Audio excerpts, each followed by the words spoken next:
আমরা নবান্ন তৈরি করে এসেছিলাম বস্ত্র ব্যবসায়ীদের জন্য। ওখানে আজকে আর বস্ত্র ব্যবসায়ীরা বসে না, ওখানে সবচেয়ে বড় ব্যবসায়ী বসে।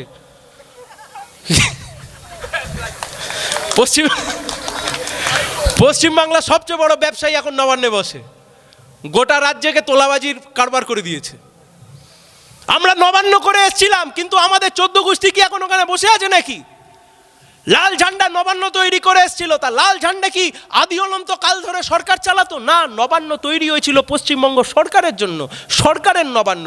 আজকে সেই নবান্নে মুখ্যমন্ত্রী মমতা বন্দ্যোপাধ্যায় নিজের সচিবালয় খুলেছেন। হলদিয়া পেট্রোকেমিক্যালস, এই আসবার সময় নন্দকুমার থেকে ডান দিকে ঘুরে এলাম, সোজা চলে গেলে হলদিয়া। এত বড় শিল্প তালুক গড়ে তুললাম আমরা, এত শিল্প, এত কলকারখানা, হাজারে হাজারে ছেলেমেয়েরা ওখানে কাজ করতে যায়। আমরা তৈরি করেছিলাম, তা বলে কি আজকে আমরা সরকারে আছি? না, আমরা তৈরি করেছিলাম, কিন্তু সে তৈরি হওয়া জিনিস আজ রয়ে গেছে। সেখানে এই এলাকার ছেলেমেয়েরা, এই জেলার ছেলেমেয়েরা, পাশের জেলার ছেলেমেয়েরা, পাশের রাজ্যের ছেলেমেয়েরা এসে সেখানে কাজ করে খায়।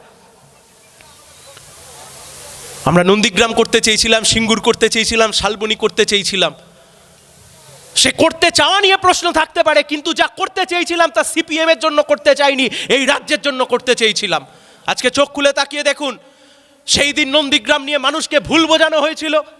সেই দিন নন্দীগ্রাম নিয়ে গোটা রাজ্য জুড়ে বামফ্রন্টের বিরুদ্ধে শুধুমাত্র লাল ঝান্ডাকে সরিয়ে দেওয়ার জন্য মাওবাদী, বিজেপি, তৃণমূল একসাথে ভাই ভাই, দিদি ভাই, মোদি ভাই, রাজনাথ সিং সবাই মিলে এসে এই নন্দীগ্রামের বুকে, ওই সিঙ্গুরের বুকে, ওই শালবনীর বুকে মাওবাদীদেরকে সাথে নিয়ে লাল ঝান্ডাকে উৎখাত করবার জন্য যা কুৎসা সেদিনকে রটিয়েছিল, সেই কুৎসার পরিণাম আজকে লাল ঝান্ডাকে ভুগতে হচ্ছে না, সেই কুৎসার পরিণাম আজকে ভুগতে হচ্ছে এই বাংলার লাখ লাখ কোটি কোটি ছেলে মেয়েদেরকে।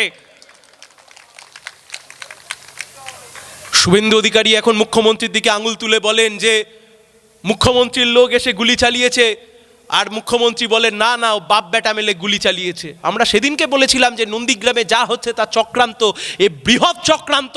এই চক্রান্তের ফলে আসলে রাজ্যটা পিছিয়ে যাবে। আজকে রাজ্যের কি অবস্থা আপনাদের কাছে আমরা জানতে চাইছি। কোথায় যাবে এই রাজ্যের ছেলেমেয়েরা? আপনার বাড়ির ছেলেমেয়েরা। আপনি আমাদেরকে পছন্দ করতে পারেন, আপনি আমাদেরকে অপছন্দ করতে পারেন, আপনি আমাদেরকে মন ভরে গালিগালাজ করতে পারেন, আপনি আমাদেরকে দু চোখে দেখলে নাও সহ্য করতে পারেন, কিন্তু দিনের শেষে যখন আয়নার সামনে দাঁড়াবেন প্রশ্নের উত্তর তো দিতে হবে। আপনার বাড়ির ছেলেকে আপনি পড়াশোনা শেখালেন, আপনার বাড়ির মেয়েকে আপনি পড়াশোনা শেখালেন, চাকরি কোথায়, কাজ কোথায়, কলকারখানা কোথায়? আপনার বাড়ির ছেলেমেয়েরা যাদেরকে শিক্ষিত করলেন, আপনার বাড়ির ছেলেমেয়েরা শিক্ষিত হওয়ার পরে কোথায় যাবে, কোথায় কাজ করবে? আপনার বাড়ির ছেলেমেয়েরা দুবেলা দুমুঠো অন্ন, কর্মসংস্থান জোগাড় করবার জন্য এখন বাইরের রাজ্যে চলে যেতে হচ্ছে। তাই আমরা বলছি, এ রাজ্যের বুকে যদি না এই পরিবর্তনের সরকারের থেকে পরিত্রাণ পায়, তাহলে এই বাংলা আরও রসাতলে যাবে।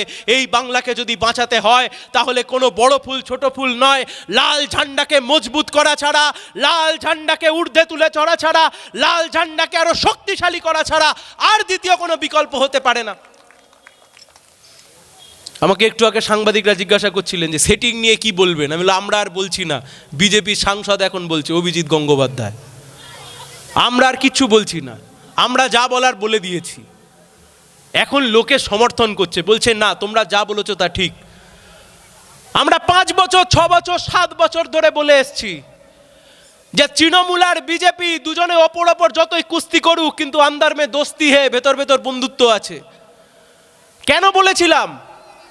এই পশ্চিম বাংলার বুকে সবচাইতে বড় দুর্নীতি সারদার দুর্নীতি, রোজভ্যালির দুর্নীতি, 2014 সালের দুর্নীতি। আমরা বলেছিলাম যা যা তথ্য প্রমাণ ইডি আর সিবিআই এর কাছে আছে, ইডি আর সিবিআই যদি সঠিকভাবে প্রমাণ যদি তদন্ত করত, আর তদন্ত করে যদি ঠিক মতো করে আদালতে শুনানি করত, গোটা তৃণমূল দলকে আর ভোটে লড়তে হতো না। তাদের মাথারা এখন গিয়ে সবাই জেলের ভাত খেত।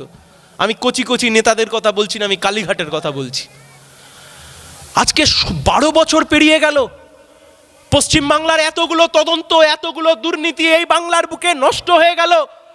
এই বাংলার গরু পাচার হলো, কয়লা পাচার হলো, এই বাংলার শিক্ষক নিয়োগ দুর্নীতি হলো, আলু পটলের মতো করে চাকরি বিক্রি হলো এই পশ্চিমবাংলায় তৃণমূলের পার্টি অফিস থেকে।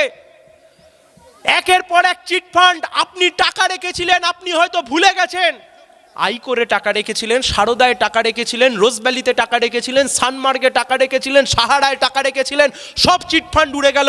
সেই চিটফান্ডের তদন্ত করছিল ইডি আর সিবিআই। কি বলেছিলেন মোদিজি? বলেছিলেন না খাউঙ্গা না কিসি কো খানে দুঙ্গা। কি বলেছিলেন? ক্ষমতায় আসলে 6 মাসের মধ্যে যারা দুর্নীতি করেছে তাদেরকে জেল খাটাবো।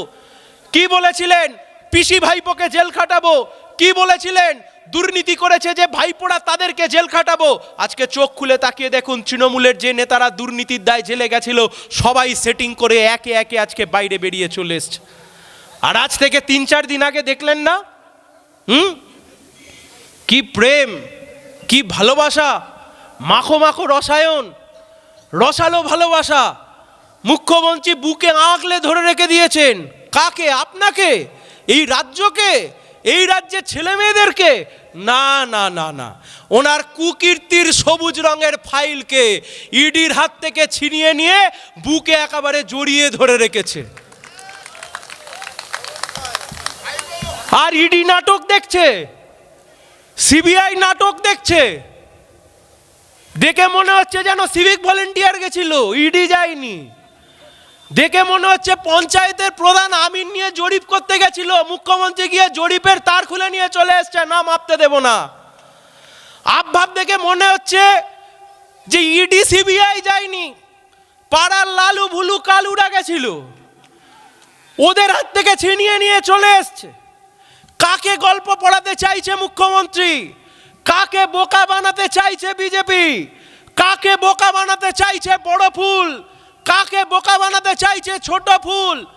এত বড় দুর্নীতির তদন্ত 2020 সালে শুরু করলেন, আর ভোটের আগে আপনার এসে মনে পড়লো যে আইপ্যাকের অফিসে যাব।